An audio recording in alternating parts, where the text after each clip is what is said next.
Okay, so getting back into our coverage over the Destiny of X era of X-Men comics, we do pick up with X-Men number 15, 16, and 17. With that being said, when it comes to these 3 issues, they do tackle one particular enemy, and that is the Children of the Vault. Now remember, when it comes to the Children of the Vault, they are really more of an advanced race of humans. And what I mean by that, because inside the Vault, time moves differently. 1 minute here in the real world could be 1,000 years inside the Vault. And because 1,000 years pass by in the Vault, they are able to evolve into brand new heights when it comes to the human race. Now, the reason why the Children of the Vault is a problem for the X-Men is because when it came to the Quiet Council, they always wonder, could the Children of the Vault become enemies down the road to the mutant race? And matter of fact, when it came to Jonathan Hickman, he did wrote a story about them earlier in his run, and when it came to his story, it was really more of the X-Men trying to figure out if they could become enemies down the road for the mutant race.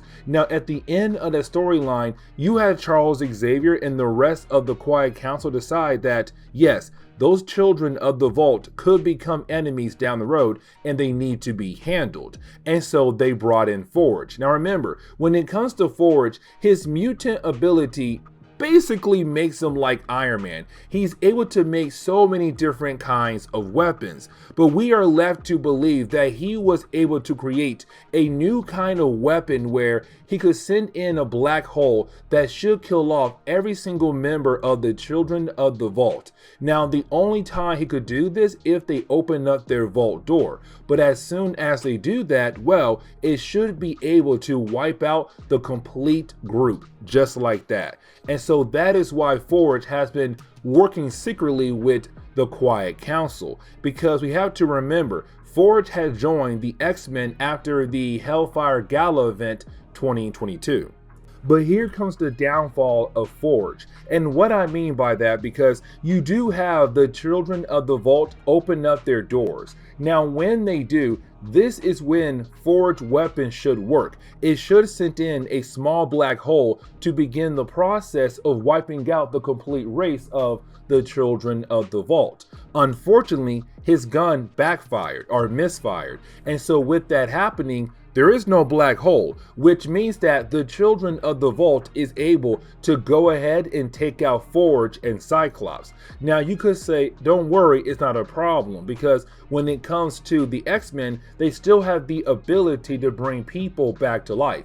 And so yes, even though Forge and Cyclops die, everything still should be okay. We still have a world full of heroes who should be able to protect the Earth from these guys. Except we come to find out nobody on Earth is able to stop these guys at all. And this makes a lot of sense. And the reason why, because again, this is an advanced race of humans that lived inside some kind of vault. And because time moves so differently inside that vault, they were able to evolve to new heights. They were able to create new technology, new weapons, new powers. And so no matter who they face, they were able to take out heroes left and right in all different kind of categories. So for example, your, magical people, they were taken out. Your scientists, they were taken out. The ones who come from heaven or hell, they were also taken out. And then Asgard was also taken over.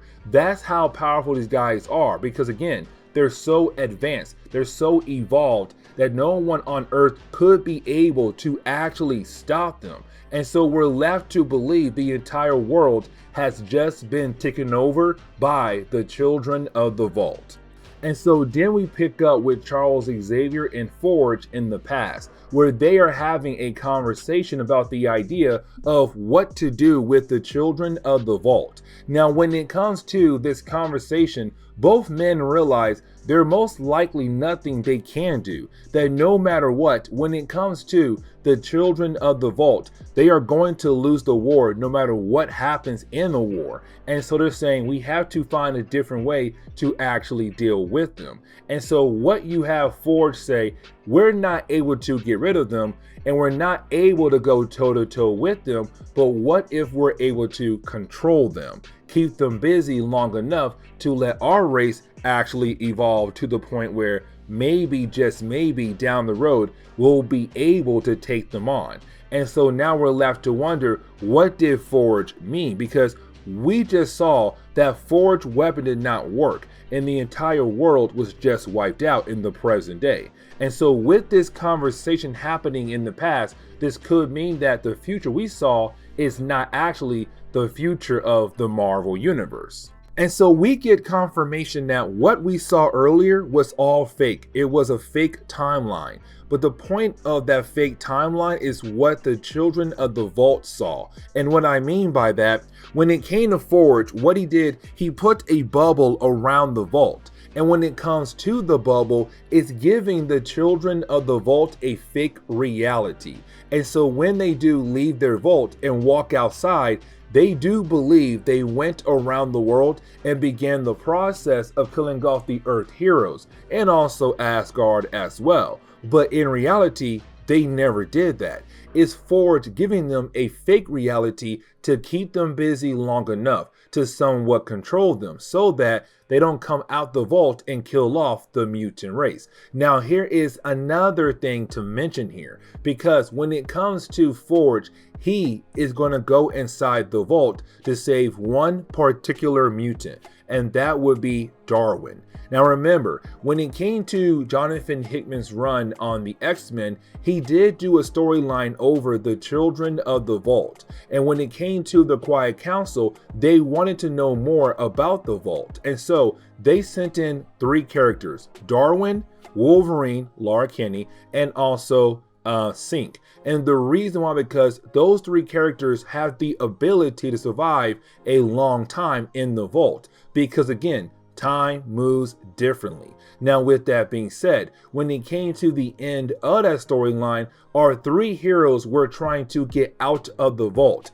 Now, Sync was able to get out the Vault. Wolverine died inside the Vault, and Darwin, we were left to believe that he was captured. And so when it comes to Forge, his main goal is to go inside the Vault to save Darwin, to bring him back out. Because Darwin is a very powerful mutant.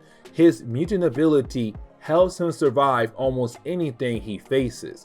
And so this is Forge saying, we have to get him back, because on top of that, he may have learned more things about the children of the Vault.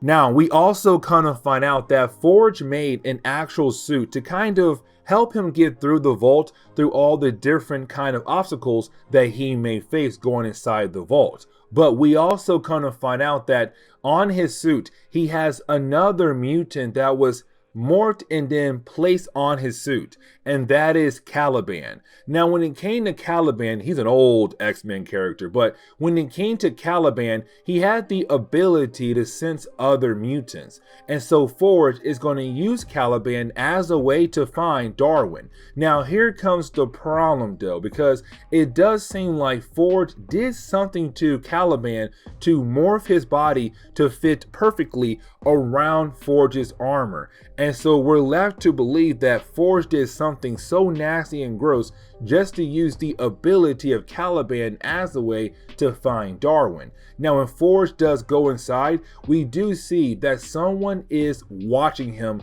very closely. And so we jump into X-Men number 16. Now, when it comes to this book, we pick up with Forge meeting up with Sinister. Now, when it comes to Sinister, I always call him, I call him the mutant devil. And the reason why, because he'll make sure to do his part of the deal, but he wants you to pay him back, which means that you better pay him back or things are going to go very south for you.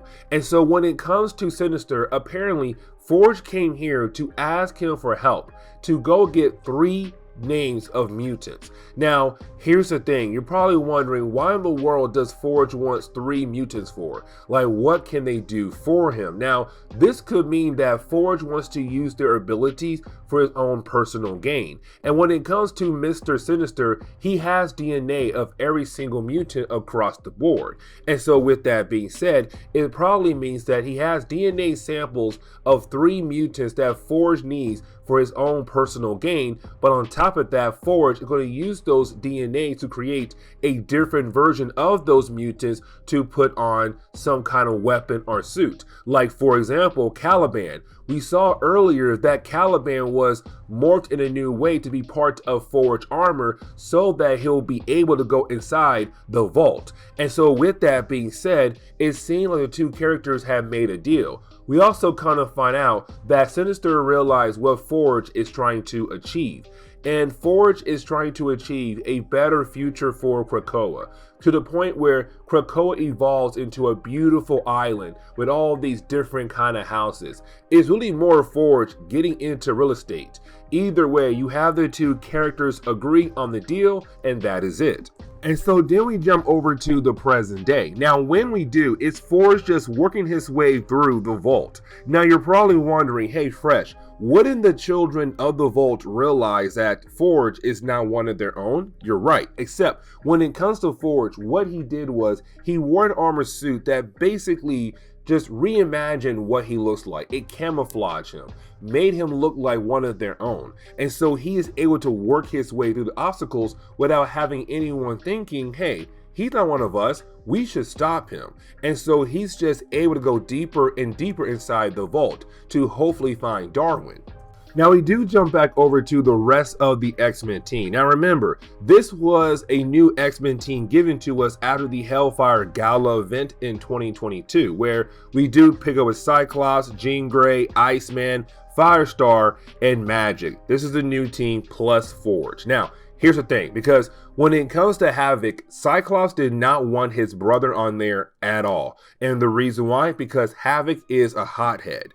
But on top of that, when it came to Cyclops, he made sure that Forge will be put on the X-Men team. And the reason why, because Cyclops got word that Charles Xavier and Forge were working on some kind of project, this one right here, to contain the children of the vault. And so Cyclops want to know, what is Charles Xavier hiding from the rest of the mutant race, or at least from the rest of the Quiet Council and the War Captains? Now, right after Forge was put on the X-Men team, then Forge made sure that Havoc was put on the team as a joke to get back at Cyclops, because Havoc is a hothead. And so there's a lot of times where Havoc could ruin plans because he's a hothead person. Like right now, because once he hears that technically he was put on the X-Men because of a joke done by Forge, he goes to attack his brother. And we already know, when it comes to Cyclops, he cannot control his optic beam without his visor. And so once that visor is knocked out of Cyclops' face, bam, it goes everywhere. And the problem is, though, it begins to ruin the plan of Forge. Because let's not forget, this bubble was being used as a way to control the children of the vault, and most of them were being kept inside of pods. And with them being in these pods, they're being fed a fake reality where they go out into the world and kill off the entire human race, but also Asgardians as well. And so they're being fed a fake reality. Well, Cyclops just cut their pods open, and now they're coming back to the real reality. And one guy figures out what is happening. He's all like, oh my gosh, you mutants tried to control us once again, and now we're free. Do you think that you'll be able to stop us? And so this one children of the vault is about to go back and warn the others or break the others free. And so now it's up to the X-Men to stop this one guy, because if the rest do break free, the entire world is doomed. And so we watch our X-Men try their best to stop him, but unfortunately he's just so powerful. Now they do get lucky and actually stop him, but the problem is, though, Havoc now feels embarrassed. And matter of fact, he should be, because he almost ruined the entire mission by being a hothead.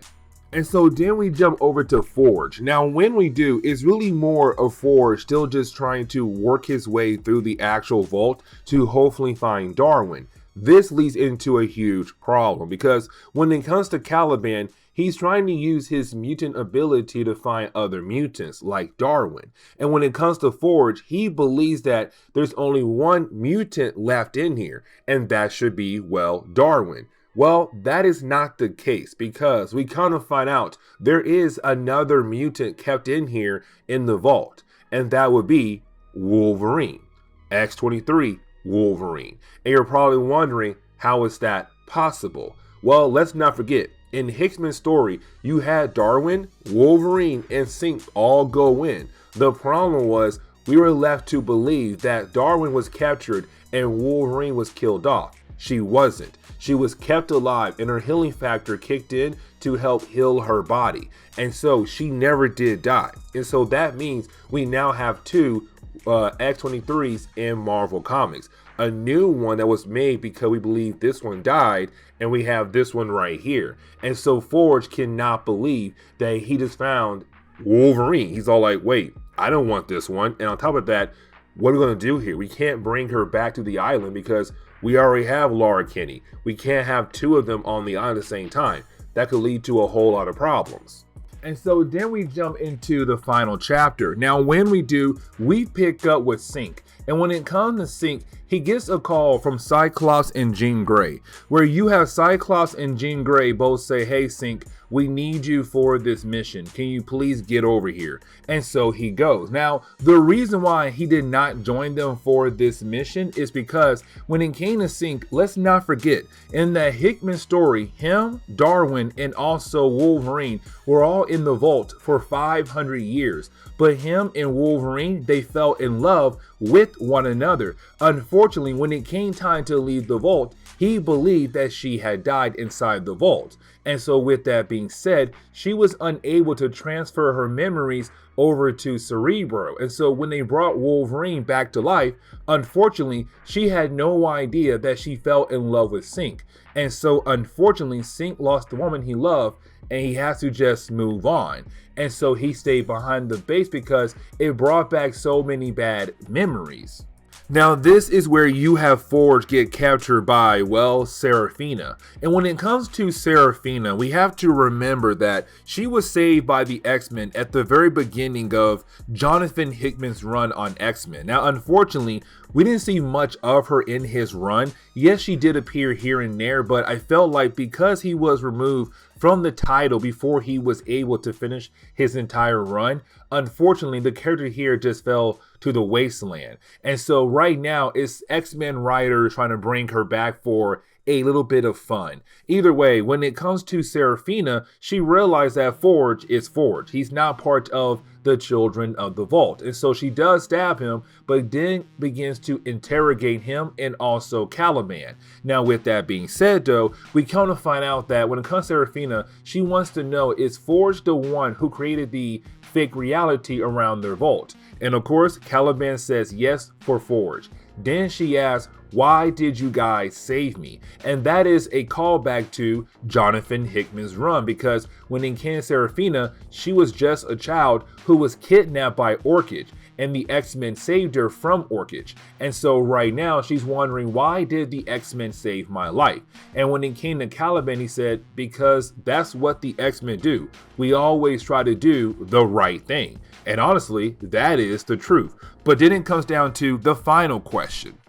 She wants to know why Forge did what he did, create that fake reality around their vault. And you have Forge answer this time, and he says, because I wanted to see what will happen. Meaning that he was very intrigued to see if the Children of the Vault would go to war against the mutant. And if they did, who would win? And so right now, it's Forge just collecting data. And that makes sense, because if you are able to collect data on them, maybe you are able to find a way to defeat them down the road later on in the future. And so that is when we see Forge being able to find, well, Darwin. He does find Darwin, except when it comes to finding Darwin, this is where we learn what happened to him after the ending of Jonathan Hickman's run on the X-Men, where we kind of find out that thanks to Darwin's mutant ability, the ability to adapt so that he'll be able to survive any kind of situation, well, after the Children of the Vault had captured him, well, they began to torture him. And matter of fact, they tried to connect his mind to their system so that they'll be able to learn everything he knows about the mutant race. But again, when it came to his mutant ability, it gave them false memories. And then on top of that, because he was technically connected to their machines, he had uploaded his consciousness into the actual system of the vault. And so he's now one with the vault. He is able to watch over them, to learn more about them. And that is an edge the X-Men can use down the road. And the reason why, because if they ever have to go to war against the children of the vault, you have Darwin now who can come out of there and say, hey, here's all the information you need to bring them down. And then the X-Men could use that information to bring them down. And so he tells Forge, I am not ready to go just yet. I want to stay here and continue to watch over them, to learn more about them, so that we'll be able to use that information down the road to take them down. And so you do have Sync being able to arrive at the mission site. Now, when he does arrive, he does run into, well, the old Wolverine. And the reason why I say the old Wolverine, because let's not forget, this is the one that he went on that mission inside the vault for 500 years. They fell in love. And so he's happy because now he has the ability to be with the person that he fell in love with. Because when it came to Laura Kinney, they believed that this version died, and so they brought in a new version. And when it came to that new version, she had no idea what Sync was talking about. The idea that they fell in love with one another. And so now he is able to be back with the person that he fell in love with. Laura Kinney, the old 500-year-old version. And so the book kind of ends on that note right there. But at the same time, Forge does learn a lesson as well.